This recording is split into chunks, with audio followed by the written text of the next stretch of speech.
করছেন, সে তো বোন লাগে আপনার। শিশিরের প্রতিটা কথায় কেঁপে উঠল নয়না। কুয়াশা মুগ্ধ হলো।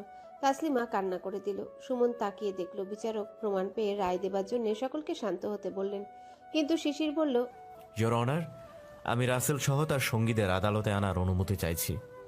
বিচারক অনুমতি দিল। পুলিশ 4 জনকে ধরে আনলো এবং তাদের মাঝে একজনকে কাঠগড়ায় দাঁড় করিয়ে কণ্ঠ শুনল।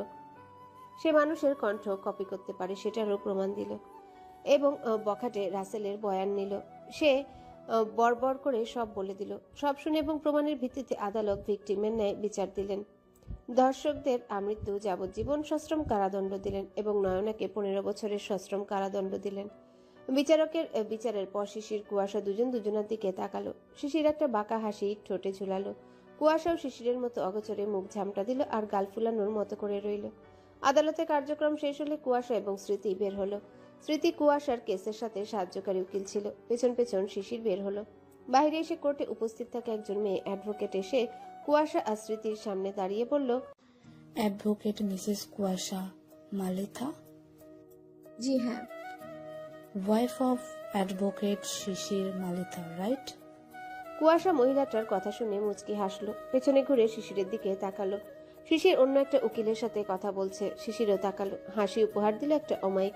তা দেখে কুয়াশা ঘুরে গর্ববোধ করে গর্বের সাথে একটা দাপটে হাসি দিল। উত্তর করল, yes, I'm wife of advocate Shishir Malitha. মহিলাটা হাসলো, বলল, you are a lucky girl. একজন স্বনামধন্য নামকরা ব্যক্তির ওয়াইফ আপনি। মিস্টার মালিথা একজন অমায়িক পারসন। আজ অবধি কোনো কেস হারার কথা শুনিনি। এতটাই কনফিডেন্স ওনার। কেস বুঝে যান তিনি। কুয়াশা আবারও হাসলো স্মৃতিও। তিনি আবারও বললেন, তবে আপনার এটা ফার্স্ট কেস লড়া ওনার সাথে। হ্যাঁ। বা স্বামীর কাছেই প্রথমবারের মতো কেস হারলেন। এটা আমি প্রাউড ফিল করছি, সে আমার গর্ব। মহিলাটা হাসলো, বলল, হাইকোর্টের কেস লড়া হয়েছে এর আগে? না, এটাই ফার্স্ট পেয়েছিলাম। ও আচ্ছা জি। আচ্ছা, আসি তবে। কখনো আবার দেখা হবে? অফকোর্স, ইনশাআল্লাহ। মহিলাটা হেসে চলে গেল বিদায় নিয়ে। কুয়াশা দীর্ঘ একটা শ্বাস ফেলল। স্মৃতির দিকে তাকিয়ে হাসি দিল, বলল, ভাইয়া আসবে না? আসছি, মেসেজ দিয়েছিলাম। আচ্ছা চল এগুই। তোর পুচুকে নিয়ে আজ আসবে কিন্তু দুজনে। চেষ্টা করব। কথার মাঝে শিশির এসে দাঁড়ালো ওদের সামনে। কুয়াশা কুলিম সাপের মতো ফুঁসতে লাগলো আবার, কারণ তাকে আদালতে ছোট করেছে সে। যদিও কেস লড়তে গেলে এসবই শুনতে হয়, তবুও সে তার আল্লাদি বউ ভুলে গেছিল। এটাই তার রাগের কারণ। অবুঝ হয়ে উঠেছে স্বামীর কাছে সে। বুঝদার একজন অ্যাডভোকেট। শিশিরকে দেখে স্মৃতি বলল, কংগ্রেস ভাইয়া। থ্যাংক ইউ স্মৃতি। ওয়েলকাম। কেমন আছেন ভাইয়া? আলহামদুলিল্লাহ, ভালো ছিলাম, এখন আরো ভালো হয়ে গেছি। তোর বান্ধবীকে হারাতে পেরে এত জারে জুরি প্রমাণ সব তো হাওয়া করে দিলাম। কি যেন ডায়লগ দিত, তোর মতো বনওয়ালের সাথে আমি কুয়াশা কোর্টে লড়বো এবং হারাবো তোকে। এটা তো নমুনা পাওয়া গেলই। বলেই অদ্ভুতভাবে হাসলো শিশির। সে হাসি এবং শিশিরের ব্যঙ্গ করা কথায় ওর গা পিত্তি জ্বলে উঠল দাউ দাউ করে দাবানলের ন্যায়। কটমট করতে করতে কিছু বলতে যাবে স্মৃতি বলল, আরে থাম, এটা কোর্ট। কুয়াশা তা শুনে নিজেকে কন্ট্রোল করে নিল। তবে এমন একটা লুক দিল শিশিরের দিকে, যেন শিশিরকে ভস্ম করে দেবে সেই লুকে। শিশির তা দেখে কুয়াশার দিকে ঝুঁকে কানের কাছে মুখ নিয়ে ফিসফিস করে বলল, এই নজরে তো কবেই ভস্য করেছিস, আবার নতুন করে কি ভস্য করবি? আমি তো তোর রূপের আগুনে পুড়তে পুড়তে তোর ভালোবাসায় ভস্য হতে চাই, ডুবতে চাই তোর হৃদ মাঝারে। কুয়াশা শিওরে উঠল। এই লোকটা এখন শুধু রাগ ঝগড়ার মাঝে প্রেমের তীর ছুড়ে দেয়, আর কিচ্ছু বলতে পারে না সে। স্মৃতি এই দুটোর দুষ্টু মিষ্টি ঝগড়া দেখে মিটমিটিয়ে হাসতে লাগলো। সেই সময় রিজভি এলো, বলল, অভিনন্দন দোস্ত। বলে শিশিরকে জড়িয়ে ধরলো। শিশির হেসে ধন্যবাদ জ্ঞাপন করলো, ভালো মন্দ জিজ্ঞাসা করলো। এরপর হাঁটতে হাঁটতে টুকটাক গল্প করতে করতে ওরা বেরিয়ে এলো কুষ্টিয়া কোর্ট থেকে। বাইকের কাছে গেলে ওরা হাসি মুখে বিদায় নিল। স্মৃতি, রিজভি। কুয়াশা তীক্ষ্ণ দৃষ্টিতে তাকালো শিশিরের দিকে। শিশির বলল, ওঠেন অ্যাডভোকেট মিসেস কুয়াশা মালিথা। কুয়াশা মুখ ঝামটা দিয়ে বলল, যাবো না আমি কারোর সাথে, আমি একাই যেতে পারবো। বলে পা বাড়াতে গিয়েও পারালো না। শিশির দাঁতে দাঁত চেপে কটমট করতে করতে বলল, থাপ্পড় খেতে না চাইলে উঠে বস, এটা কিন্তু কোর্ট। কুয়াশা ফুসতে ফুসতে উপায় না পেয়ে উঠে বসলো। শিশির এখনো বাইক নিয়ে চলাচল করে। বাড়িতে প্রয়োজনের জন্য প্রাইভেট কার কেনা হয়েছে, সেটাতে বড়রা চলাচল করেন। বিশেষ করে জাকির মালিথার সুবিধার জন্য কেনা হয়েছে।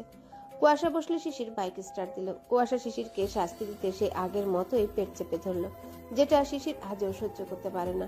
দিল রাম ধমক কুয়াশাকে। ধমক খেয়ে হেসে কাঁধ ধরল। বেরিয়ে এলো কোর্ট থেকে তারা।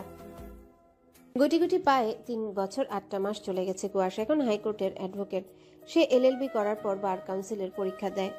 এলএলএম আর করেনি। এলএলবি কমপ্লিট করে বার কাউন্সিলের পরীক্ষা দিয়ে এতদিন নিম্ন আদালতে কেস লড়ত টুকিটাকি। এই প্রথম কেস সে হাইকোর্টে পেয়েছে, এবং সেটা সরকারিভাবে। তার বুদ্ধি বিচক্ষণতায় সে এত দূর চলে এসেছে। মহিলা অ্যাডভোকেটের হিসেবে বেশ সুনাম অর্জন করেছে সে।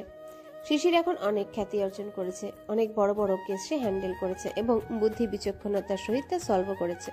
আজকের এই কেসটা মাস দেড়েকের আগের কেস ছিল। শিশিরকে প্রতিপক্ষরা নিজেরা পরিচালনা করার জন্য শিশিরকে ইনফর্ম করেছিল। বুনু উল বাগা টিটুল বাক্যগুলো বারবার আওড়াতে আওড়াতে দৌড়ে খেলে বেড়াচ্ছে প্রহলিকা কুজ্জ। বসার ঘর জুড়ে তার আনাগোনা হাতে চিপসের প্যাকেট। গোবলতাসা গোবলতাসা আবার আওড়ালো বাক্যগুলো কয়েকবার। ওপর থেকে বর্ষণ নামতে নামতে ভ্রু কুচকালো, বিড়বিড়ালো। কি বলতে? কুলতুতি, কাকাতুয়া, বর্ষণ? নিচে নেমে ধমক দিল কুজ্জকে, বলল, এই কুলতুতি, ওভাবে দাপিয়ে বেড়াচ্ছিস কেন? আর কি সব বলছিস? তো তোমাতে তবু আমি তা ইত্যা বলে বেড়াবো। একদম ঝাড়িপাড়ি নেবার মতো করে বলে। আবারও বলতে লাগলো, বুনো বাগা টিটুল, গোবল থাসা। বর্ষণ আবারও ভ্রু কুচকালো। সে এবার কুজ্জকে থামাতে ধরলো হাত চেপে। হাতের চিপস কেড়ে নিল, নিয়ে সে খাওয়া ধরলো, বলল, সাহেবার খেয়াল। কুজ্জর রাগ তো হলো তার চিপস নেওয়ার জন্য। এখন তার হাতটা পেরে ধরাতে লাগলো। সে এবার কান্না করে দিল, চেঁচিয়ে কেঁদে বাড়ি মাথায় করলো। রান্নাঘর থেকে দাদিরা, নানি, চাচিরা ছুটে এলো। ওপরের ঘর থেকে চাচু মামারা বেরিয়ে এলো। ইয়াসমিন ঘরে ছিল তার ছেলে শ্রাবণকে নিয়ে। 1.5 বছরের ছেলে তার। নিহার হিম মাত্রই বসার ঘর থেকে উপরে গেছিল গোসল করবে বলে। নিহার হিম ছুটে আসতে আসতে নিচে বৃষ্টি ছুটে এলো। এসে তড়িঘড়ি করে কুজ্জোর কাছে গিয়ে জিজ্ঞাসা করলো, কি হয়েছে আম্মু? কান্না করছো কেন? বলো আম্মু। বলতে বলতে বৃষ্টি কোলে তুলে নিল কুজ্জোকে। সে এবার কান্না করতে করতে বলে উঠল, বলো আম্মু, বলজন মেলেছে আর আমার চিপ কেড়ে নিল।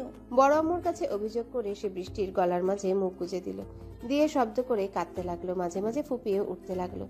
এই যে কান্নার ধরনটা সে মায়ের কাছ থেকে পেয়েছে। কুয়াশা যেমন কাঁদতে গেলে গলায় মুখ গুজে কাঁদে, ঠিক তেমন গলা জড়িয়ে ধরে বৃষ্টির গলার মাঝে মুখ গুজে রেখে কেঁদে চলল। বৃষ্টি কুজ্জোর অভিযোগ পেয়ে বর্ষণের দিকে ক্ষিপ্ত চোখে তাকালো, রুড়ো স্বরে বলে উঠল, বর্ষণ, এসব কি? তোমাকে বলেছি না বোনকে মারবে না? তুমি দেখো না, একদম ছোট। বর্ষণের যেন কথাগুলো গায়েই লাগলো না। সে আয়েসে টপাটপ চিপস মুখে পড়ে চলেছে। সোফায় বসতে বসতে বলল, আরে আম্মু, রাখো তো এই ঢঙ্গির ঢং। ওকে সুন্দর করে জিজ্ঞাসা করলাম যে কি করছিস, না বলে তর্ক করছিল। তা শুনে কুচ্চ কাঁদতে কাঁদতে মুখ তুলে বলল, মিথ্যা কথা বলো আম্মু, বলছো না মিথ্যা কথা বলতে? বর্ষণ চোখ মুখ কুচকে ফেলল। তার এত সুন্দর নামের 12টা বাজিয়ে দেয় সবসময়, মানে একেবারে রফা দফা। বিড়বিড়ালো, তুতলি, কুলতুতি, কাকাতুয়া একটা। ও মিথ্যা বলে না, আমার জানা আছে। হিম নিহাররা তাকিয়ে দেখছিল এতক্ষণ। এ দুটো পুরোই শিশির কুয়াশার আপডেট ভার্সন। চোখের সামনে যেন সকলে শিশির কুয়াশার ছোটবেলা দেখতে পায়। এক বুনোল বাঘা তেঁতুল ও বড় নাই হইতে আরেকটা তৈরি। এ দুটোকে কি নাম দেবে তারা? বুনোল বাঘা তেঁতুল প্রো ম্যাক্স? বাড়ির কেউ কারো দিকে হতে পারে না। এ দুটোই পর্তা পড়ে খুব কম, তবে বর্ষণ খুব বেশি অপছন্দ করে না। সময় মতো ভালোবাসে বোনকে। স্কুল থেকে কিছু আনলে কুজ্জোকে দেয়, তবে সেটা তার মনের উপর ডিপেন্ড করে। তার নামের 12টা যখন বাজায় আর সকলের আদর যখন কুজ্জ বেশি পায়, তখনই সে হিংসায় জ্বলে ওঠে। তার ভালোবাসা এই মেয়ের জন্য কমে গেছে। তার মাও এই মেয়েকে নিয়ে আদিক্ষেতা করে, এমনকি তার প্রাণপ্রিয় ফুপুও আদর কম পায়। চাচু আদর কমিয়ে দিয়েছে। এসবের জন্য তার রাগ। বাড়ির প্রতিটা সদস্য কুজ্জো কুজ্জো করে। কেউ কিছু বলতে পারল না। নিহার গিয়ে কুজ্জোকে নিল আর হিম গিয়ে বর্ষণের পাশে বসলো। নিহারও বসলো পাশে। বৃষ্টিরা আবারও চলে গেল রান্নাঘরে। দুপুরে রান্না হচ্ছে। জাকিয়া, আম্বিয়া, আজমিরা এখন আর রান্নাঘরে যান না। আজ অনেক রান্না বলে বৃষ্টিদের সাহায্য করছেন। ইয়াসমিন রান্নার কাছে ছিল, ছেলের জন্য ঘরে গিয়েছিল। আল্লাহ তুহিন ইয়াসমিনকে সন্তান দিয়েছেন অনেক প্রতীক্ষার পর। শশী, বৃষ্টি আছে রান্নাঘরে। আত্মীয়রা আসবে একটু পর। নিহার বলল, আমার মামা, কান্না থামাও শোনা। বর্ষণ আর চোখে চাইল। হিম বর্ষণের কাজ জড়িয়ে ধরে বলল, আমার চাচু তো এমন ছিল না। চাচুকে আমরা কত ভালোবাসি।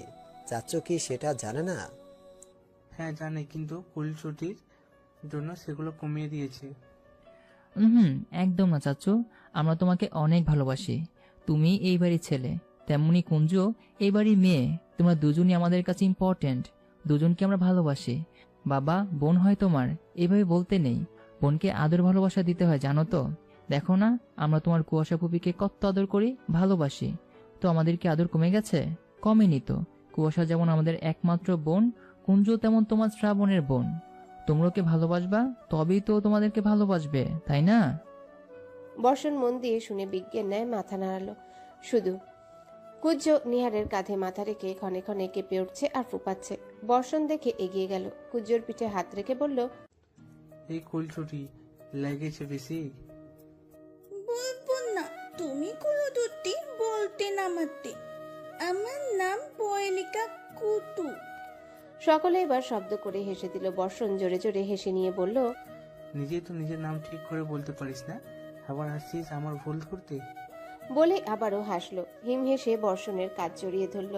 নিহার কুজ্জকে আদর করতে করতে হাসলো। কুজ্জ রেগে মেগে চোখ মুখ কুচকে তাকিয়ে রইল। নিহারের জবের 3 বছর পূর্ণ হয়েছে বলে সে বিয়ের অনুমতি পেয়েছে এবং সেই অনুমতি থেকে 2 মাসের ছুটিতে এসেছে গত সপ্তাহে। এসে যাবার পর মাঝে একবার এসেছিল 2 বছরের মাথায় সপ্তাহ 2 ছুটিতে। হিম ঢাকা মেডিকেল কলেজে MBBS 2য় বর্ষে আছে। ঢাকাতেই থাকে সে। এসেছে 2 দিন হলো। কুয়াশার অর্জন করা টাকা হিমের জন্য বরাদ্দ রেখেছে কুয়াশা। মার ভাইয়ের জন্য সে এখন টাকা খরচ করে। দুপুর 1টার পর শিশির কুয়াশা এলো বাড়িতে।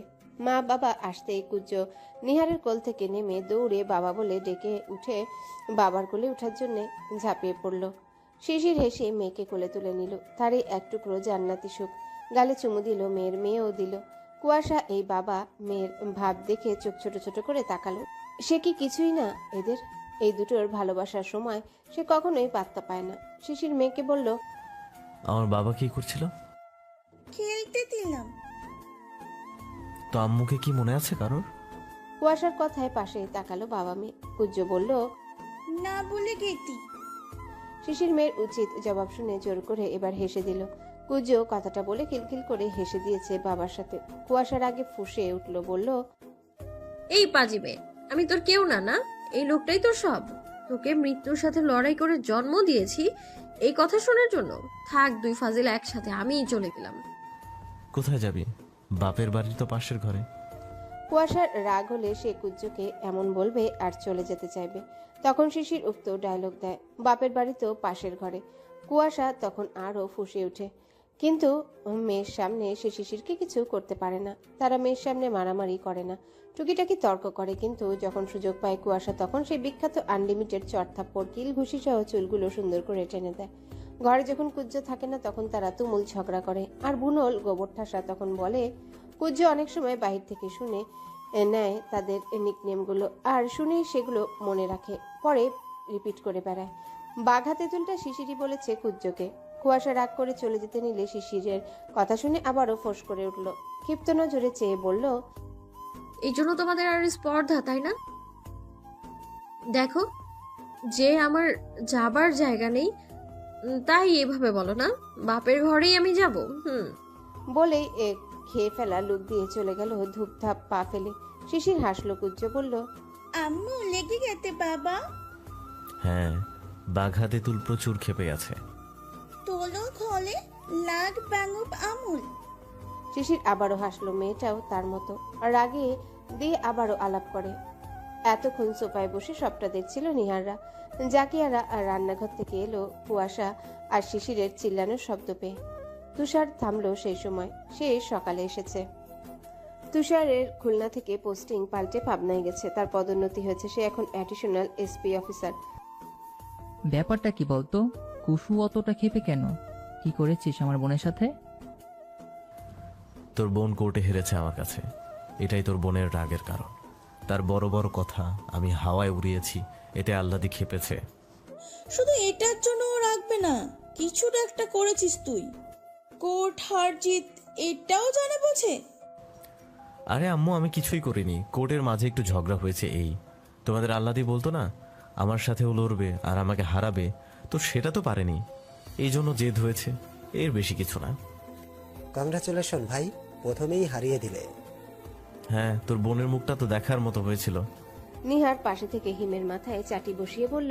সকলে হেসে ফেলল। কুশু একদম ঠিকই বলে, ভাইকা চামচা। এই রাজাকারের বংশধর, তো আমার শালাকেও তোর মতো রাজাকার হতে হবে বলতে চাচ্ছিস? জাকিয়া ছেলের দিকে চোখ গরম করে চাইল। নিহার বলল, তুই খাঁটি বাঙালি বড়ে বন্ধ কর, জানা আছে আমাদের, এখন সাধু সাচ্ছিস তাই না? বাবা লাজা কালতি ওই তো তোমার নিহার মামা একটা রাজাকার। মামা লাজাকাল। হ্যাঁ, তোর মতো একদম, তো সেই রাজা কালের বংশধর। পূজ্যর প্রশ্নে বর্ষণ উত্তর করল। বৃষ্টি বলল, বর্ষণ, ছি, কি বলো এসব? তুমি লাজাকাল একটা। সকলে আবারও হেসে ফেলল। শিশির বলল, বর্ষণ আব্বুটা ফুপির মতো এত ক্ষেপে আছে কেন? তোমার মেয়ে দোষী। কি করেছে আমার মেয়েটা? বাবা বলছেনি আমাতে মিলতে, আমি কিছু করিনি। এভাবে মারামারি করো কেন বাবা? ওটা তো তোমার ভাই, আর বর্ষণ এটা তো তোমার বোন হয় না? বর্ষণ কিছু বলল না। শশী বলল, দুইটা তোমার মতো হয়েছে একদম। শিশির শুনে বর্ষণের দিকে তাকালো একবার, আরেকবার মেয়ের দিকে। তাদের ছোটবেলারই প্রতিচ্ছবি যেন চোখের সামনে। এদের দেখলে তার